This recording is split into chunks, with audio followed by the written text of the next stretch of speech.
Well, well, well. It looks like we got some news that just came down for the Dallas Cowboys, and I had to make a last-minute adjustment trying to fit that into the format.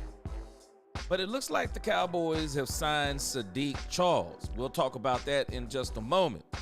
But we got a very good show for today. We got quite a few topics, but I only got a couple of hours, so we're gonna see if we can get them all in within a couple of hours. And if we can't, we'll push some of them to. I think I'm going to do Cowboys After Dark. My Wednesdays are pretty compressed because of what I have to do. But again, if we can't get it all in, we'll get the rest in tonight if the Lord is willing. And so, let me give you the topics, and then we're going to hit a roll call, and then we'll hit the topics again. All right. Let's hit the topics for today. See if we can get these all in. So, today's topics, we are going to deal with the Emmitt Smith interview. I thought the Emmitt Smith interview was very powerful. Let me make one little adjustment right here. I've been trying to make these adjustments all throughout. All right, let's see if we can update that. All right, so today's topics are going to be the Emmitt Smith interview. And the Emmitt Smith interview, it is actually broken down into 3 pieces. It's not that long of an interview, but we're gonna react to it. We're gonna deal with the fact that Emmitt talks about Jeanty. Emmitt talks about the Cowboys hate, and Emmitt also talks about the pressure of being a Dallas Cowboy. And then I want to just for a little bit, I want to address the Breece Hall rumors. The Breece Hall rumors of him being traded to the Dallas Cowboys from the Jets. Then there is a power ranking that has come out about the Cowboys. A little bit updated power ranking. We'll see what that looks like. We'll look at this subject of Overshown get 0. We'll talk about that. Then there's an interesting draft interview from Dane Brugler. We're going to listen to that from 105.3 The Fan. And then we're going to address the thing about Saahdiq Charles. So, got quite a bit to go through. And then again, I had some subjects I didn't cover last time. I may try to fit those in tonight also if I don't get the rest of these. So, again, welcome, Cowboy fans and Cowboy haters alike. I'm the G, and I'm the host of Let's Talk Cowboys, where we talk facts. And if you like this video or you like this live stream, please don't forget to like as you come in, share, and make sure you subscribe if you already haven't. And please join the channel if you haven't already become a channel member. Trust me when I tell you we have a lot of great things coming up in the future. We are trying to build we're trying to build one of the best Cowboys communities on YouTube and on the internet. And so, we're going to get a quick roll call in because I don't have a lot of time as much as I usually do. So we're going to get a quick roll call in, and then we're going to go back over the topics, and then we're going to begin with Emmitt Smith. Roll call. Let's see what's up. John James, what is going on? Jamison Taylor, hope all is well. William, what's up? From Pennsylvania, look like. Raymond Martin, what's going on? He said, just coming home from my PT appointment. You haven't sent me the link to check out one of your sermons. I will. I'll make sure I do that, Raymond. I got you. Jamison Taylor, again, hope all is well. Miss Matrix, what's going on with you? Scott Wolford, what's up? What is the bomb about to be dropped? Emmitt dropped some bombs, I'm telling you. Lord Nova, what's going on? From Philly. Jigga Man, what's up? Driving from Pennsylvania all the way down to New Orleans. Yes, sir. Hey, this is like a radio station to you, ain't it, Jigga Man? Man, glad you tuned in. LaQueen, what's going on with you? Good to see you in the crib. Kevin Hicks, what up? Big Dow 8604, what's up? David J, what's up? Jason Lewis, what's up? Big Cloud, Mike McCain, what up with you? Oh, Cliff Rockefeller, good to see you. We about to get it going. Whether it be 10 or 10,000, we're going to talk Cowboys today for a little bit. Yes, sir. And again, let's run back through our topics real quick. The Emmitt Smith interview, the 3 topics that he covered: Jeanty, Cowboy hate, Cowboy players pressure, Brees Hall rumors, Cowboys power rank, Overshown gets 0, Brugler, 105.3 The Fan, and then we will talk about Sadiq Charles. All of that today on Let's Talk Cowboys, where we talk facts. Let's get it. All right, so the Emmitt Smith interview. The Emmitt Smith interview, for anybody who hasn't heard it, I've already released a couple of videos on it. I'm going to release one more video on it, on one of the other subjects that he covered. But it's just some great stuff that Emmitt talked about. Yes! Here we go! So we're going to hit this first subject matter with none other than Emmitt Talks Jeanty. Emmitt Talks Jeanty. And this was an interview that it looks like that he did on The Ticket. Something called The Ticket. But again, man, it is a powerful interview. A very powerful interview that he gave. And again, if you haven't heard it, I'm going to play it here in a minute. And man, to me, Emmitt dropped some megaton bombs. And what I mean by megaton bombs, I mean, Emmitt even dropped some things to me. Emmitt even dropped some things to me, even as it pertains to current Cowboys. Because that's what really, really got my attention, is how this applies to current Cowboys and how much I realized that Dak Prescott had already talked about this subject matter before. And again, I keep going back to Darren Woodson said this during Super Bowl week. Darren Woodson said, and you know, whether people like Dak Prescott or not, I can tell you this. Darren Woodson said that one person he knows on this team that gets it. He said it is 4. He made sure he wanted everyone to understand that if there's anybody that gets it, it's Dak Prescott. I mean, we can even see right now. Isn't it amazing when you think about it in the grand scheme of things? Who is the one Cowboy? Who is the one Dallas Cowboy that we know right now is putting in work? Well, it's Dak Prescott. We know unequivocally Dak Prescott is putting in work. And we've heard Dak talk in the past. I don't know if you remember, but Dak was even talking early in this season. Dak talked about early in this season. He's talked about it before. He's talked about he understands what it means to be a Dallas Cowboy. He understands all the criticism that comes with it.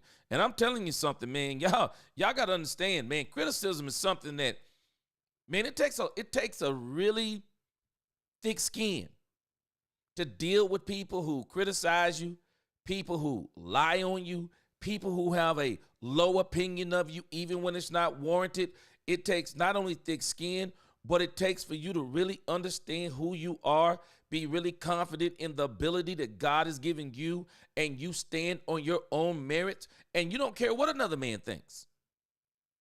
As long as you're doing what you're doing and you're doing it honestly, it doesn't matter what another man thinks. The moment you stop caring what people think, that's the moment you free yourself. And that's one of the things for me. I mean, I've always been like this. Well, I shouldn't say always, but for the majority of my life, I've been like this. I don't get into what people think about me. I know what ability I have, and whatever success I get, God gives it to me. And I'm not worried about the next man. I'm not worried about the next man. I'm not envying the next man. I'm not trying to copy the next man. And I'm definitely not going to try and destroy the next man. I'm just trying to do me. And I'm not worried about anybody else. And that's the thing about Dak Prescott. He's learned all these things. And he's also learned that you have to keep trying to improve and keep trying to improve. And that goes for all of us, no matter what we're doing. We have to keep trying to improve, because whenever we are doing something that is in a competitive sphere, you have to always be evolving.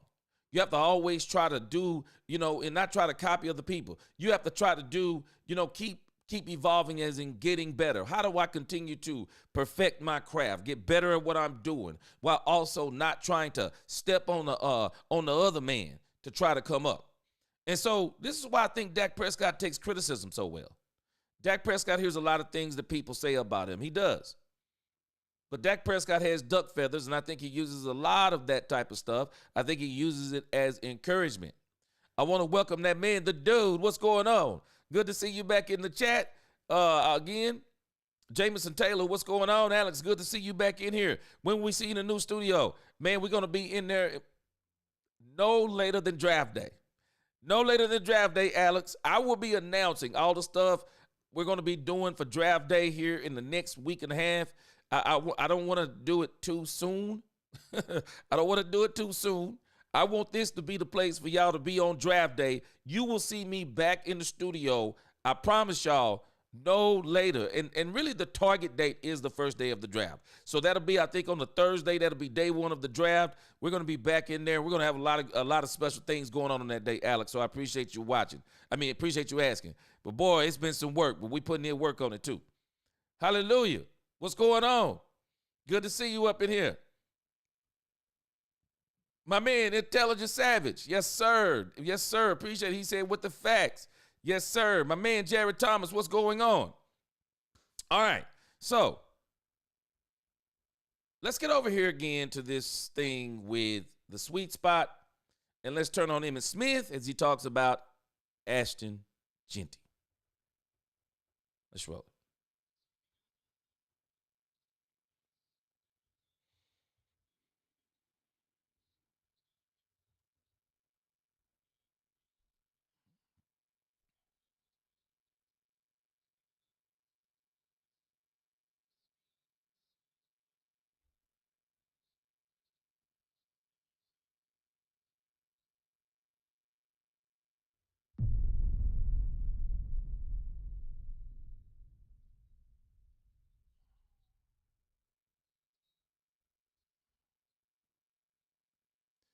Now, I thought this was very big of Emmitt Smith because I think Emmitt Smith was kind of getting rubbed the wrong way in the beginning of this thing where people were talking about Ashton Jeanty, and trying to compare Ashton Jeanty to him.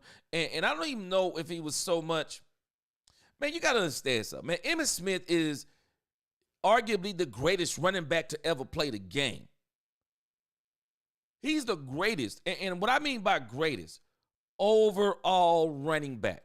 If you want to talk about where they're better runners, there were better runners. If you want to talk about where they're better pass catchers out of the backfield, there were better pass catchers. But when you talk about the blocking, the running, the out of the backfield, the knowledge of the game, the longevity of the game, the longevity of playing, there will never be another Emmitt Smith. There will never be another Emmitt Smith. And so I think maybe that rubbed him a little bit the wrong way when people first started talking about Jeanty, because I just don't think you can really mention people in the same breath as Emmitt Smith, but then, okay, we're talking about running styles and things like that. Okay, maybe we can talk a little bit. But I think it might have rubbed him the wrong way a little bit. But I think it's really big of him to say that not only does he really think a lot of Ashton Jeanty, but he also thinks that Ashton Jeanty can be big.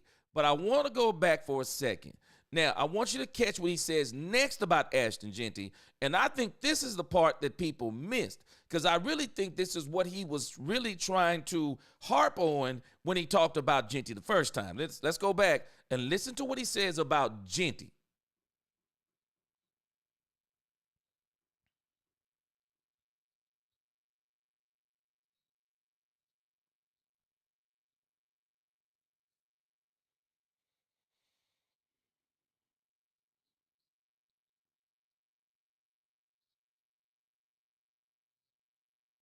Now, let's deal with this part. This is what he was getting at Dallas about, and people, I think, kind of misconstrued it. See, Emmitt is saying something. See, when you hear Troy, Emmitt, Irvin, Johnston, anybody who played with the 92 through 95 Cowboys or the 90 through 95 Cowboys, you're going to hear the similar theme of how they won. how they won. And this is why I want to bring people back to reality. We're not going to have a long Troy Aikman discussion. I want to bring people back to reality. Okay, so everybody said they don't hear no audio? Oh, okay, you can't hear the audio on the Emmitt Smith thing. Okay, I got you.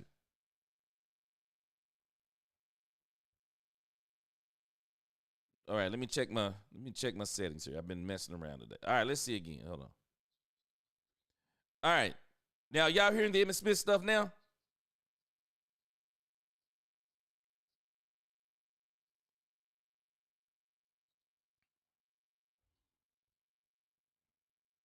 All right, did y'all hear the Emmitt Smith?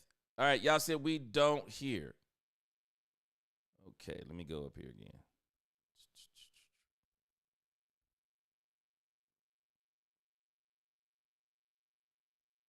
All right, so y'all can hear me, but you can't hear the Emmitt audio, right?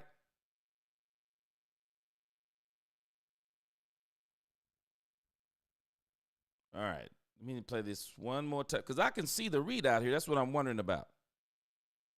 Y'all can't hear anything is what you're saying.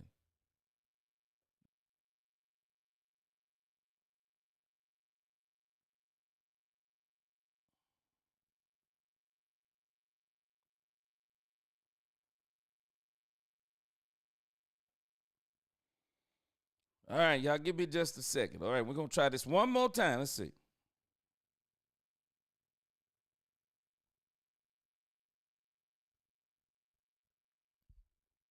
Okay, I think I know what it is. Hold on a second.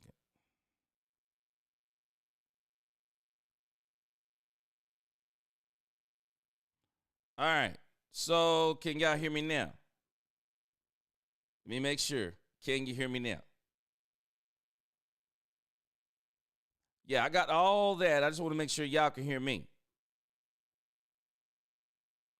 Okay, y'all can hear me, not the interview. Okay, y'all can hear me, right? Cool. Okay, so let's see if we can hear the audio now.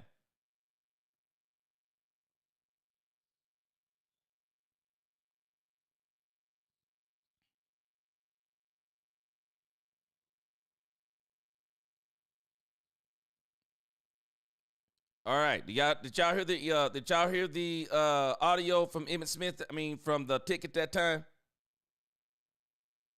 All right, let me try something else. Man, this is frustrating. Hold on a second.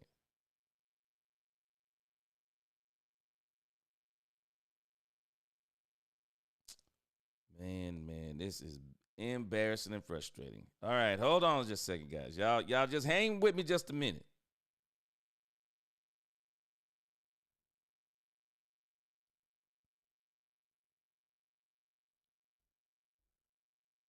We're gonna get this all figured out. Hold on.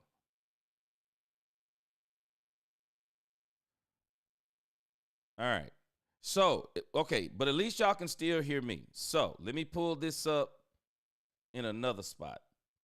And then I'm sure I'll get you on this one right here. Let's see. All righty.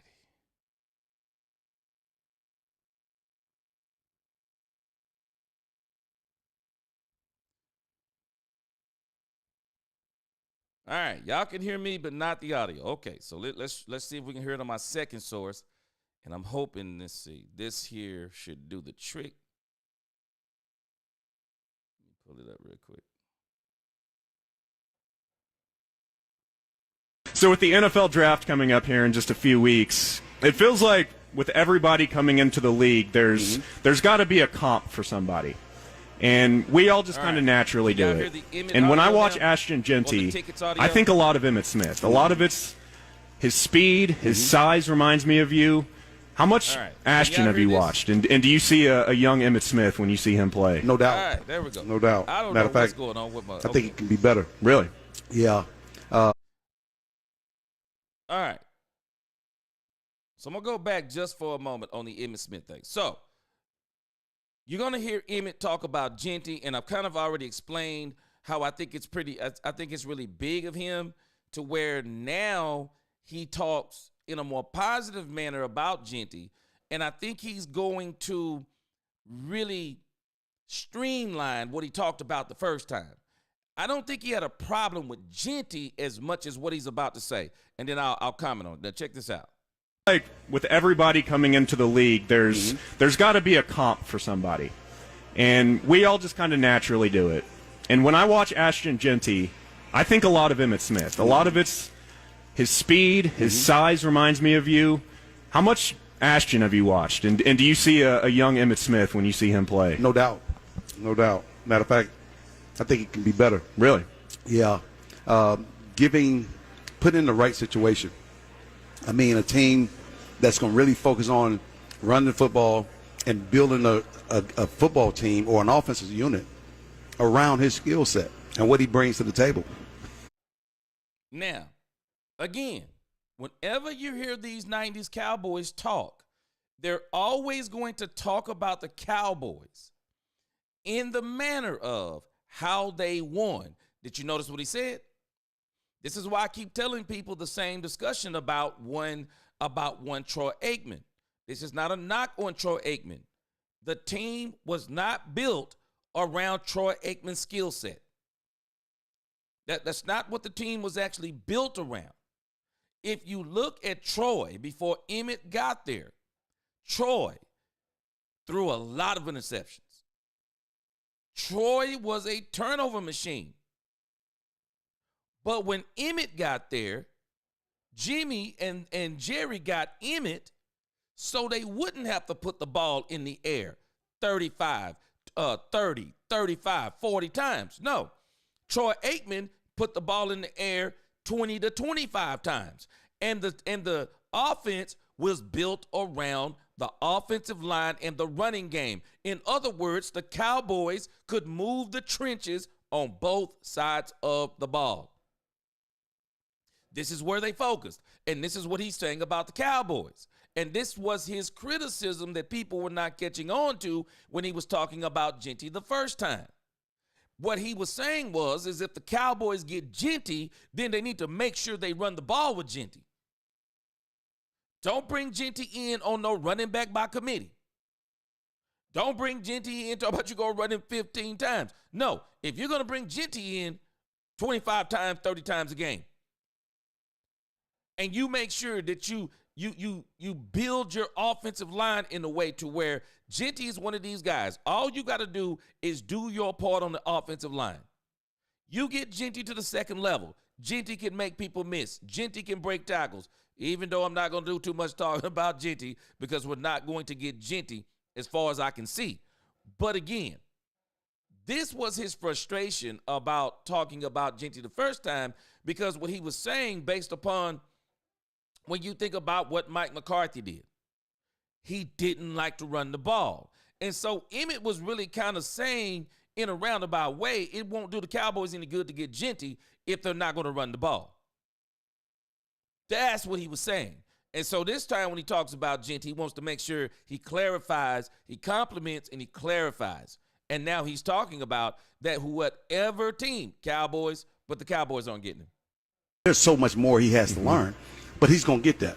He's going to get the proper training. At least that's what I'm hoping he's going to get. Because coaching sometimes is a hit and miss.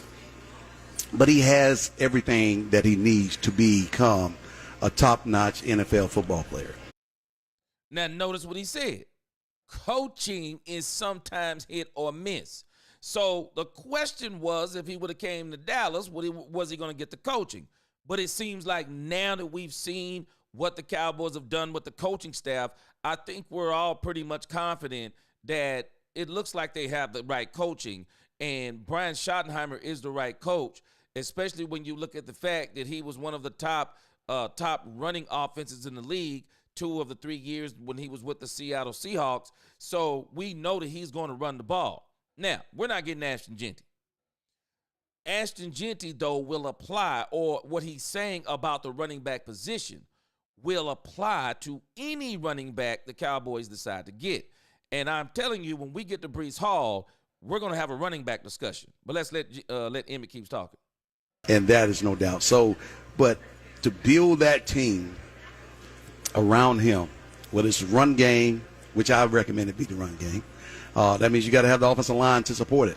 And the offensive linemen have to understand this is how we're going to build this team. We're going to lean on our running game. We're going to lean on this first-round draft pick that we get, and we're going to make sure that this kid is successful. Not only that, now I got to develop a quarterback if I don't have the right quarterback. If I got the right quarterback, then everything else can play off of that. So you The Cowboys have the right quarterback. See, the Cowboys have the right quarterback. So Jeanty, if he was coming to the Cowboys or any other team that has a pretty good quarterback, it's going to alleviate some of the pressure off Jeanty, while Jeanty alleviates some of the pressure off them. You're going to have to get your blocking schemes right, because you don't necessarily have to have the best offensive line. But, boy, it sure does help. But you need to have a good offensive line with a very good scheme. Because I don't think the Philadelphia Eagles, I'm not sure if they had the best offensive line. Probably, top 5? Real good offensive line to where they could still kind of control the trenches on the front line. But the scheme, the play design, all of that matters. And so these are some of the things that Emmitt is hitting on as it applies to Ashton Jeanty and the Cowboys getting a running back. It's not just Ashton Jeanty. This is literally going to apply to any running back the Cowboys get. Boy, yeah, Robert Dudley, you said a mouthful. Troy was Eli Manning in the beginning. He was. Eli Manning, turnover machine. He was. I get exactly what you're saying. Size and power, yes, but Ashton Jeanty is faster, much faster without a doubt. You know, I was thinking the same thing, intelligent. What made Emmitt Smith so unique is that he could do a lot of the things that he did without speed. Emmitt had moves, somewhat quick. Emmitt just had, I don't know how to explain it. Emmitt had instinct, man. Emmitt had instinct. Whatever he lacked in ability, he had instinct and heart. Emmitt was a different kind of runner, man. Emmitt was off the chain. He was. Solomon Jernigan, he said, Troy threw just as many interceptions and touchdowns. Full squad around him, too, will make you better. Yeah, see, this is the thing that even the Cowboys, this has got to be their focus now with Dak Prescott going forward. Dak Prescott is going to be, he's an older quarterback. He's in tip-top shape, though. Dak Prescott has gotten in tip-top shape, and I absolutely love the fact that he's gotten in tip-top shape. Now they're calling him Slim Reaper, or Jake Ferguson is calling him Slim Reaper. Dak Prescott has gotten in tip-top shape. And I think what he's trying to do, he's trying to get a lot more, maybe a little bit more loose and a lot more elusive. And I was kind of wondering, because I remember when we first saw the video, I thought that Dak looked a lot more muscular. And then people were saying crazy stuff like he lost 30-something pounds. And I'm like, there's no way Dak could lose 30-something pounds. At least I'm thinking in my mind. But I'm like, these are the people, like, it seemed like it's people around him talking like this. And I'm like, Dak was what, 230, 225, somewhere in there? There's no way Dak was below 200 pounds. Some people talking about Dak done lost 50 pounds. Dak has not lost 50 pounds. Dak looks to be around 220. But to me, he looks a lot more muscular, looks a lot more trim, slim and trim, but I'm pretty sure some of that is just shedding more body fat. Dak Prescott is in great shape. I think he's going to be trying to do a little bit more scrambling this year. But again, the Cowboys have the right quarterback, so all they got to do is get a good to great running back, and the Cowboys are in business. The Cowboys will definitely be in business. The dude, didn't Jimmy pick up Steve Walsh from U of Miami because Troy was doing so bad that first season? They wound up getting him. I forgot what it was, a supplemental draft or something like that. Whatever the case was, a lot of people don't realize, man, this dude came in and did extremely well. He really did. But Jerry had a real good liking for Troy, and he was not letting anybody take Troy Aikman's place. Mike McCain, he says Emmitt doesn't want the Cowboys to get GT because he wants to be the king of the Cowboys running back. He's afraid somebody's going to come in and take all his records. Mike McCain. Emmitt has some unbreakable records, though.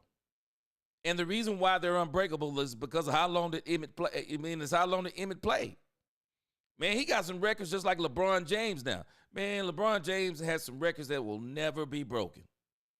Not because he's the best. Longevity. And Emmitt owns longevity. And that says something about him, because to be healthy as long as he was crazy. Calvin Richard, he said, we'll just make Emmitt Smith, make Emmitt the GM. He has the right idea. Yeah. But think about this, Calvin. A lot of people don't realize this. This is the formula the Philadelphia Eagles used. Michael Irvin is saying, Jalen Hurts, you want a running quarterback. I'm not saying you don't want a quarterback that's mobile. He didn't run them to the Super Bowl. Saquon Barkley ran them to the Super Bowl with 2,000 yards. That's who ran them to the Super Bowl.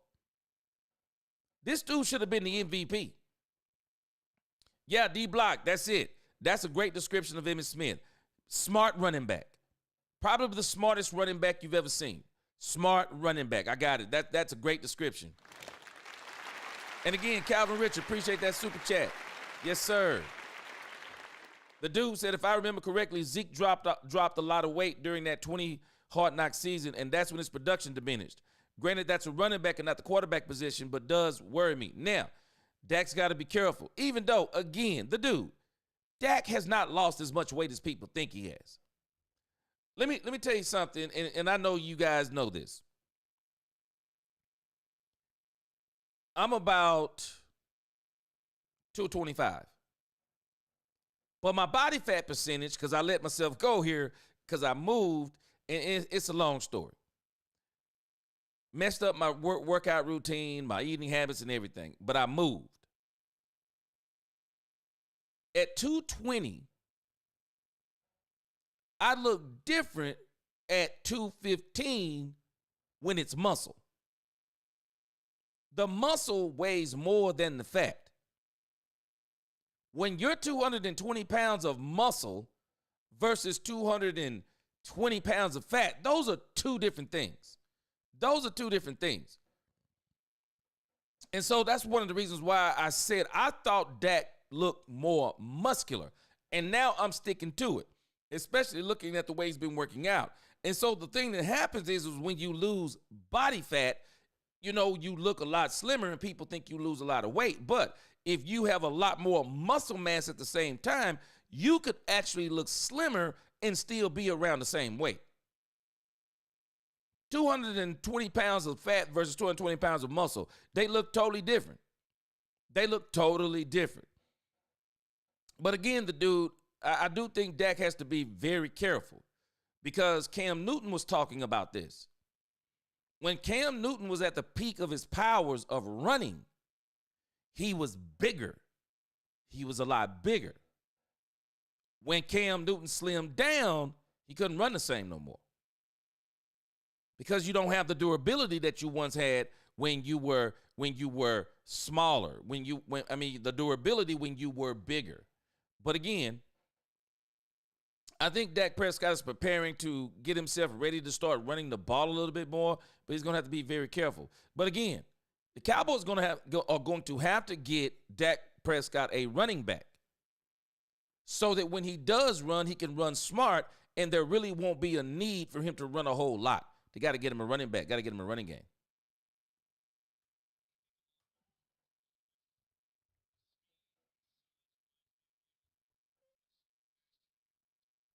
But again, I do think, I'm with you, Intelligent Savage. I do think Jeanty's a lot faster. His talent, the tight ends, the wide receivers, you utilize every aspect of what you're doing.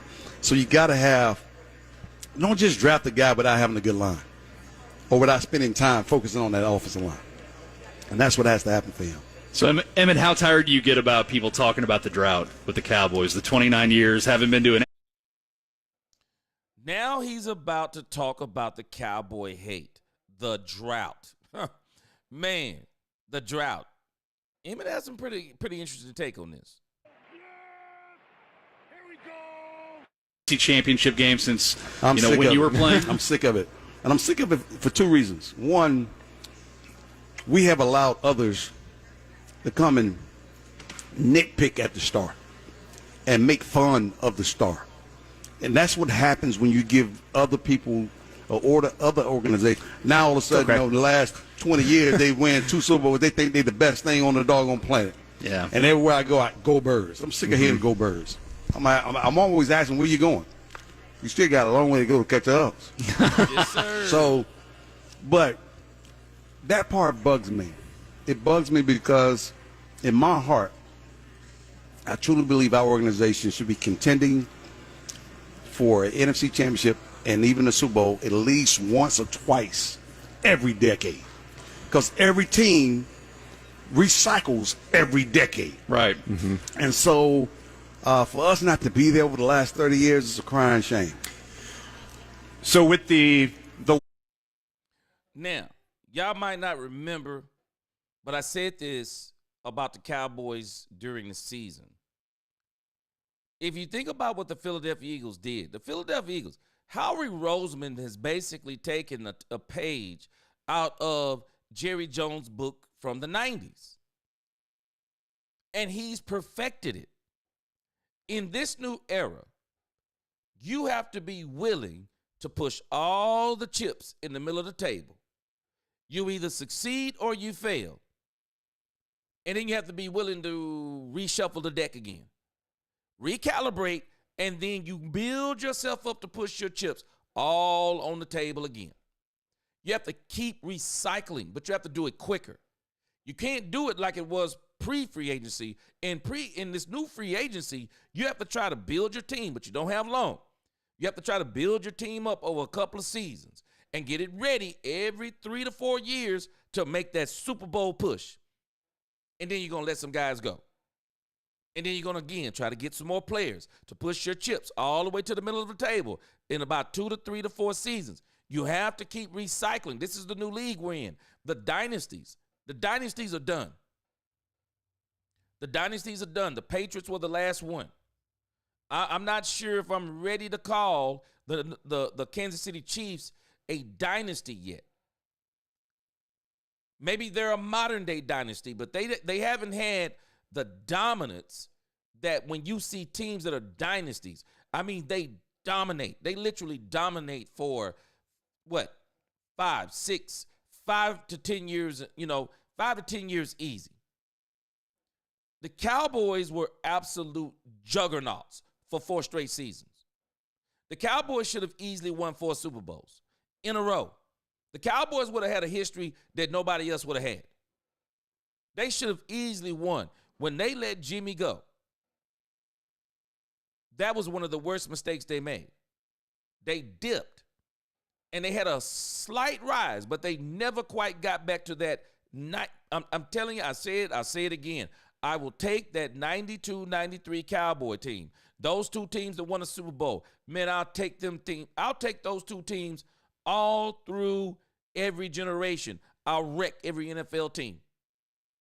I'll wreck every NFL team in history with the 92-93 Cowboys. They were juggernauts. Absolute juggernauts. And the Cowboys have not gotten back to that place again. They have not gotten back to that place. Nowadays, you have to do that over and over and over. Because even the Cowboys, that's one of the things that happened to them, it finally started getting busted up. And so you have to do what the Eagles have done now. The Eagles have not just done this. A lot of people don't realize the Eagles haven't done this 2 times. They've actually done it 3 times. They've done this 3 times. When they got Carson Wentz and Nick Foles was able to get the glory. But they built that team up to the point of Super Bowl, boom. And they won it. It took them a little bit more time this time. They went through the Carson Wentz thing. They built the team up with Jalen Hurts, built the team up, went to the Super Bowl again, lost. Came back on the next time and said, no, this time we're not going to put it all on Jalen Hurts. We're going to get us a defensive line. We're going to get us an offensive line. We're going to fix our linebackers. We're going to fix our defensive backs. And we're going to go get the best running back in the league, not to mention have one of the best wide receiver duos in the league. And they built it right back up. And again, the Eagles have now won, 2 Super Bowls? They've won 2 Super Bowls. They've been to 3. Boy, we better get on the ball. Because at the rate they're going, hey, man, I'm just telling you, at the rate the Philadelphia Eagles are going, we won't have this argument too much longer. But again, I know what Emmitt is saying. He's tired of people talking about the Eagles because they haven't caught us. But the operative word may be yet. Because if we don't do what we need to do in this draft and get back to that Super Bowl like I keep predicting in 2026, no later than 2027, if we don't get this team and do what we're supposed to be doing, man, we might look up and the Eagles will be there again.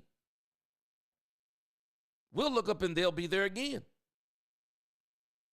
We're going to see what their defensive line look like. They got a little bit weaker with some of the moves that they made, but they still got Barkley. They still got Hurts. They still got some of those players. So we're going to see what it is. But we have a great opportunity. We have a great opportunity in this draft right now. And this is why I want the Cowboys to stay the course. And we're going to talk about this when we get to the Bryce Hall discussion. I see some more of y'all coming in. Again, if I didn't greet you, hallelujah, what's going on? Tina Pennell, what's going on? Or Tim Pennell, what's going on with you? Good to see you, hallelujah. D Block 88, my man. DJ, what's it say? DJ Slim Clusive SK, what's going on? Yes, sir, appreciate you. Ty Church, my man, what's up? Good to see you. Jason Sturminski, what's going on? Good to see y'all in here and in the discussion. Ice Cold, what's up? What's up with you? He said, I like chips and salsa. Yes, sir. Robert Dudley, my man in here. Robert Dudley said, Emmitt Wright, they have mocked the star. It started with T.O. Yes, I remember that. And Jordan Teague knocked the fruit punch out of him. Yes, sir. Yes, sir. I remember that. But I'm going to show you, though, this next statement that Emmitt is going to make as we close out this interview. It's the next statement that the Cowboy players need to be paying attention to. Because I think Emmitt is really sending a message. Well, who is the we he's talking about? Who is the we? Because we as the fans, we don't play for the Cowboys. But who is the we he's talking about? Who is the we that let people start talking about the star? I mean, it's the players, I think he's saying. I think he's talking about Jerry, too. Jerry and his lack of doing things, but he also wants to put some of this responsibility on the players. Let's check him out. Lost to the Packers a couple of years ago in the first round of the playoffs. That was a team we all thought had the talent to get to at least an NFC title game, right, or a Super Bowl. It feels like with the Cowboys, there's so much pressure put on these guys to win a playoff game, to get to a Super Bowl, to win a Super Bowl. Like you turn on ESPN, you see Stephen A. Smith talking about the Cowboys. So and it's talk about the Cowboys regardless. Yeah, and it's something, it feels like to me at least, it's something that other teams don't have. Like if you play in even Green Bay or something else, like you don't feel that pressure to get out of the first round. And watching that game against the Packers, it really felt like offensively and defensively, it was one of the worst games of the year. It felt like the pressure got to him. Like, do you think that? Now, let me greet my girl. Angie the Rebel Chicks, what's going on? Shout out to UG. I'm sending my offers and ties. What's going on? I'll be listening while I'm driving home. Hit that like, please. My girl Angie, I agree with you. Angie said hit that like button. We got 102. Let's keep it going. What's going on, my girl Angie? I know you can't answer in the call, but shout out to you. Angie's in my top 5 supporters. I got to give it to her. But again, you think about, I really think, guys, and y'all tell me what y'all think in the chat. I struggle with the 2023 playoff game, and I actually don't struggle with it. This guy just said the sentiment of so many people, and I don't understand it. He said he thought that was the season the Cowboys were going to go to the NFC Championship game. We had one wide receiver. We had one wide receiver. We really couldn't run the ball. We couldn't. We shouldn't have paid Tony Pollard. Not for one season.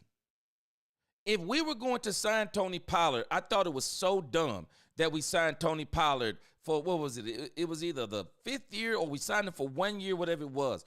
It was dumb. He was coming off of the broken leg. It was dumb. Rico Dowdle couldn't stay healthy that year. The Cowboys should have got they should have went and got Derrick Henry. Everyone was talking about the Cowboys could have got Derrick Henry at the trade deadline. They refused to do it. I'm pretty sure they didn't do it because they like our guys. We like our guys, and they did not do it, but they should have did it. And then Dan Campbell, the timing was insanity. Dan Campbell, Ben Johnson turned down the Washington Commanders job. Dan Campbell's name moves up to the top of the list. I'm sorry, I'm just telling you. Stephon Gilmore said, even with them playing safeties at linebacker, Stephon Gilmore said Dan Quinn threw that game. I can't confirm nor deny. I'm just telling you what he said. Stephon Gilmore said he's never seen a coach change the game plan away from the same thing they've been doing all season. He said he changed the game plan in the playoffs. He said nobody does that. He said he had never seen it before. And I'm going to tell you somebody who verified what he said. And I can't confirm nor deny. I'm just telling you what these guys are saying. LaDainian Tomlinson also said he believed Dan Quinn threw the game. Now, why would LaDainian Tomlinson be saying this? Well, there's a connection, and he didn't know at this time that Brian Schottenheimer was going to be the coach.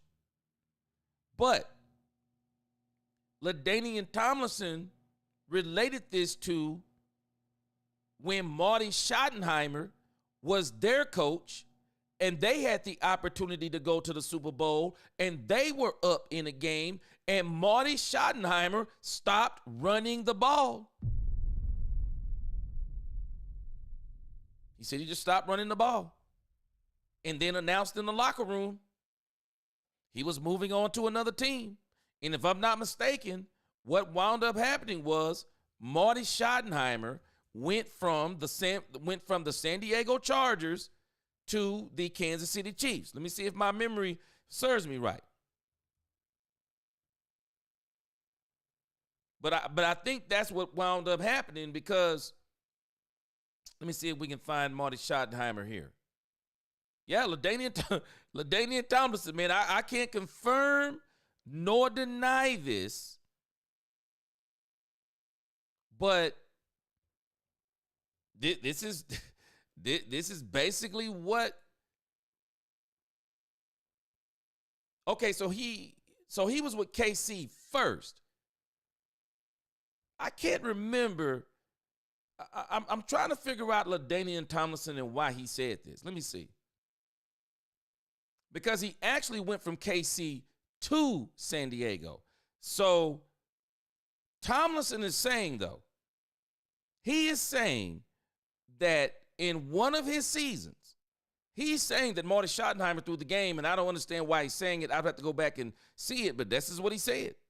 He said Marty did it. I don't know, but this is what some people were saying. And I'm just saying all this to say, I don't understand. I never thought I was hoping we were going to win the Green Bay game, but I thought from the get-go it was a bad matchup, and so I just can't see why so many people thought we were going to win that game. That's just, I guess that's just where I am. And I just wonder if we were hoping we were going to win that game, or were we really convinced? Were we really convinced the Cowboys were going to win that game? And I'm not doubting what he's saying, that it was a bad game by everybody all the way around. It was a bad game by everybody all the way around. But I still say it was a bad matchup for the Cowboys. I think the Green Bay Packers, we couldn't stop the run. They could run the ball. We couldn't run. They rushed 4, dropped 7, double covered CeeDee Lamb. There was nothing we could do.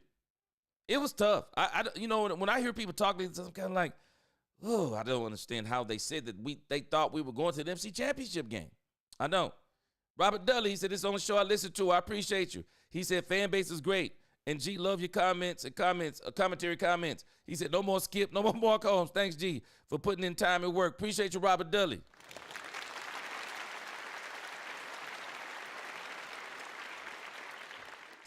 Okay, Rocco, you said he went to Washington. Now, what I'm looking at right here, it don't look like my memory, but it doesn't matter. I mean, it says what it says. But LaDainian Tomlinson says, he said Marty threw the game to get a coaching job. And Marty Schottenheimer's playoff record is astounding. 200-plus playoff wins, no Super Bowls. If I'm not mistaken, I think it's 200. Okay, it's 200. 200. And I don't know if that's wins. Maybe I heard that wrong. 200-plus wins is what they're saying. I'm sorry. He's the only coach, I think, with 200-plus wins and no Super Bowl. Or something that is some weird stat about Marty Schottenheimer they talk about all the time. But Marty Schottenheimer went to quite a few playoff games. Quite a few playoff games. I mean, you can see his record right here. He never went to the Super Bowl. And I probably got these two numbers confused. The 200 is what I got confused. But he has all these playoff games. Look at this. He went to the playoffs. 84, 85, 86, 87. No Super Bowl. Kansas City Chiefs. He went playoffs. 89, 90, 91, 92, 93, 94, 95, 96, 97, 98. Schottenheimer, he lived in the playoffs. Schottenheimer lived in the playoffs. Washington, second in the NFC East. I mean, he lived in the playoffs. But he never went to the Super Bowl. This is one of the most astounding stats you'll ever see.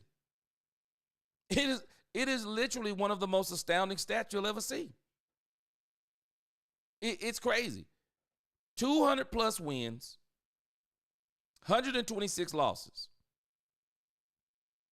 And if you look at his playoff career, it's incredible. How do you go to the playoffs? How do you go to the playoffs? What is this? What is this, 22 years? He went to the playoffs 22 straight years and didn't win one playoff game. I hope his son, I hope Brian isn't, well, Brian won't have an opportunity to do that much, but man, this is crazy. But I digress. I just don't understand where we thought we were going to win that Green Bay game. I mean, Green Bay they were just, at that time, they were red hot. They almost did the same thing to the San Francisco 49ers. Solomon Jernigan said, I said the same thing. People act like that defense didn't look funny against Green Bay. I was ready to get rid of Dan Quinn then. Solomon, I'm telling you, man, there are people out there who say this man threw the game. Professional football players are saying this man threw the game. So I never thought they were going to.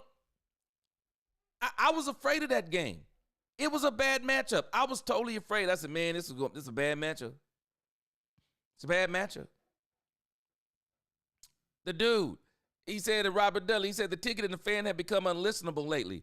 DFW Sports Talk Radio is truly horrible, given it's a top 5 media market. You know, the dude, I think one of the problems with the local markets, I used to say this about 105.3 The Fan. They don't seem like they like the Cowboys to me. That's the beef I have with 105.3 The Fan. They don't seem like they like the team. And maybe that's why they sound the way they do. They don't seem like they like the team to me. They don't. They don't talk like a fan, and it's ironic to me they're called the fan. They don't talk like a fan of the team. And they definitely don't talk like they're neutral of the team. Because I think a lot of people could deal with the neutrality, the truth. There have been many instances I've said in the past, I'm just like, man, the fan, they don't like the Cowboys. That's where I was with it. I was like, they don't like the Cowboys. But again, I understand what you're saying. Azteca said, people also forget the following weekend, the Packers had Niners on their heels. Man, I just said it, Azteca. They almost did the same thing to the 49ers. Man, that Green Bay team could run the ball, man. They could run the ball. It wasn't Jordan Love. They could run the ball. They could. They could absolutely run the ball. Chris May said, I thought we were going to beat them, and then they laid an egg.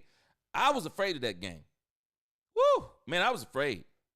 I really was. We need to get back to the playoffs. I do believe we get back to the playoffs in 2025 for sure. For sure. Hallelujah said, I wasn't convinced. He said people act way too much like a higher seed means a better team. I could tell Green Bay was a better team before they stepped on the field and they played each other. Hallelujah. If you look at Green Bay down the stretch, boy, they were balling. They were balling. I was afraid of that game. I told my uncle, I said, whoo, man, I said, Unc, it's a bad matchup. Bad matchup. It was. Robert Dudley, he's talking about the fan. I mean, he said it's just watered down. Yeah. Intelligent Savage says it's those franchise tagging we were doing added to the issue. Misusing those tags twice on Dak instead of paying him. Tony Pollard and D-Law, I believe as well. Oh, yes. Tanking in a different way, I call it. It was terrible. Terrible. Terrible, terrible, terrible. Just terrible. Jerry should have cut Romo. Jerry continued to pay Romo. They should have cut Romo. The Cowboys did a bad job of using Dak Prescott on that rookie deal. And then when they could have extended him, they should have extended him the first time. Could have got him dirt cheap. Could have. The dude said he likes the ticket a little bit more when they go off topic. It becomes unlistenable. He said, I gave up on the fan after Bosick left. Man, let me tell you when I gave up, and I ain't going to say I gave up on the fan. But, boy, when they did that Dak Prescott hit piece was terrible. Man, that Dak Prescott hit piece was terrible. And the reason why I really know it was terrible, the national media, as much as they hate Dak Prescott, the national media refused to give that story any legs. The national media said no. Everybody said no. They reported on it, but they didn't harp on it. They didn't want to fool with it. And I think they might have did a little bit more homework. Or maybe they both saw the same thing, but somebody saw that it was a way to maybe get some clicks and some likes and some listens. They said no. That's kind of where I was with the fan. But again, Emmitt is about to make an interesting point about people talking about the star. Because when he talks about the pressure of the team, because I think these guys are alluding to when DeMarcus Lawrence said that there was a lot of pressure on the team and that the team was tired. I don't think he was talking about physically. I'm sure he was talking about mentally. And I think that D-Law is glad to be out of Dallas because D-Law isn't built for the Cowboys. You have to be built for the Cowboys. You do. You have to be built in this way. You have to understand the criticism you're going to get being in Dallas. You have to understand the spotlight is going to be on you in Dallas. You have to understand all of these things, put your head down, play the game, and you don't have to try to be a star because you are a star. If you're in Dallas, you're a starter, you're playing. And in Dallas, if you're the backup quarterback, you could even be a star. You're going to get all eyes on you. So you don't have to do that. You have to be built to play for the Cowboys. And this is what Emmitt is about to hit on. Check him out. Something to the pressure with having the star on the helmet, just trying to move on. I'm going to say this. These guys, they know what they're walking into. Yeah.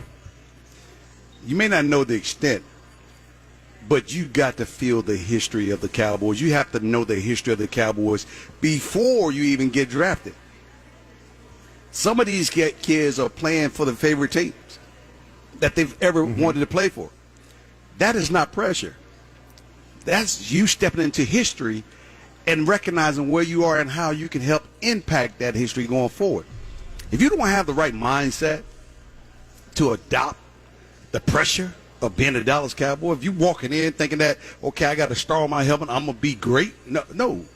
It doesn't work that way. You have to transform not only your mind, but you got to transform your body physically and emotionally to embrace with all that history that comes along with it.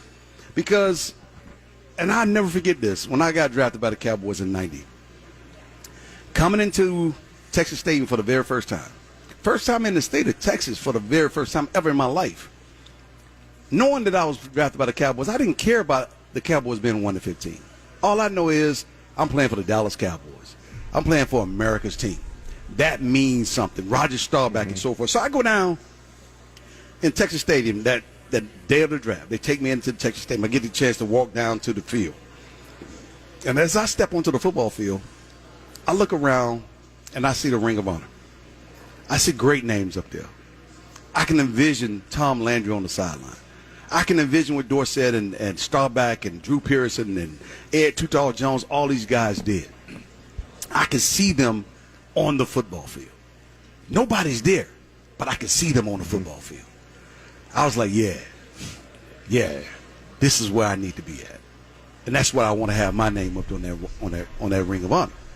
If a Man, hold on.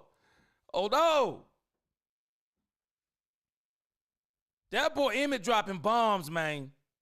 Y'all better hear what this dude for. You know what? We don't always like stuff Emmitt say. This dude Emmitt dropping bombs. Whoo! Man, you got to stop for a moment to absorb all that. Man, you got to stop for a moment. And if you're someone who you're older, boy, this stuff right here gets you choked up, man. We remember how good the Cowboys were in the 70s. We remember how good Roger Staubach was. Roger Staubach is the best, is the unequivocal, unchallenged best quarterback the Cowboys have ever had. And let me tell you something. That boy Roger the Dodger, he's not just one of the best. He's not just the best quarterback the Cowboys have ever had. Roger Staubach is one of the best quarterbacks to play this game. Roger was crazy with it. People don't understand, man. Quarterbacks didn't just start running when black quarterbacks came into the league. Roger was a runner, man. Roger Staubach was a runner. And he was nice with it. Roger was a runner. He was sick, I'm telling you. And then Tony Dorsett, boy, I was watching a video the other day, and they said they had clocked Tony Dorsett because back then they were not doing the type of stuff they're doing now. And so they tried to use as much video footage as they could to clock one Tony Dorsett. And I think they were saying that Tony Dorsett got up to 22 miles per hour? I'm telling y'all, man, I'll never forget that 99.5-yard run that Tony Dorsett did against the Minnesota Vikings. The moment Tony Dorsett hit that hole, I was like, he gone. He gone. Everybody watching it that night was like, this dude is gone. Tony was crazy with it. This dude is talking about legacy, man. Legacy. History. This dude, and I don't even know if he was a Dallas Cowboy fan, but he didn't have to be a fan. Everybody knew what the 70s Cowboys were. Just like the Cowboys today. They should look at the 90s Cowboys and the 70s Cowboys and go, legendary. Legendary. Legacy. Multiple Super Bowls. Multiple Super Bowl champions. Man, this dude is saying something, boy. He's saying you got to have some pride to play up in here, man. You can't make this about 53 brands. You literally got to understand the assignment, man. You're a Dallas Cowboy. Let me tell you, this is one of the reasons why Dak Prescott did not and does not want to leave the Dallas Cowboys. Let me tell you what Dak Prescott understands. You got to admire Dak Prescott for this. Dak Prescott understands winning a Super Bowl in Dallas is not the same as winning a Super Bowl in Kansas City. Winning a Super Bowl in Dallas is not the same as winning a Super Bowl in Philadelphia. It's not the same as winning a Super Bowl in Los Angeles. It's not the same as winning a Super Bowl in New York. You win a Super Bowl in Dallas. It's legendary. Legendary. The whole world will stop if you win a Super Bowl in Dallas. I promise you, the whole world will stop.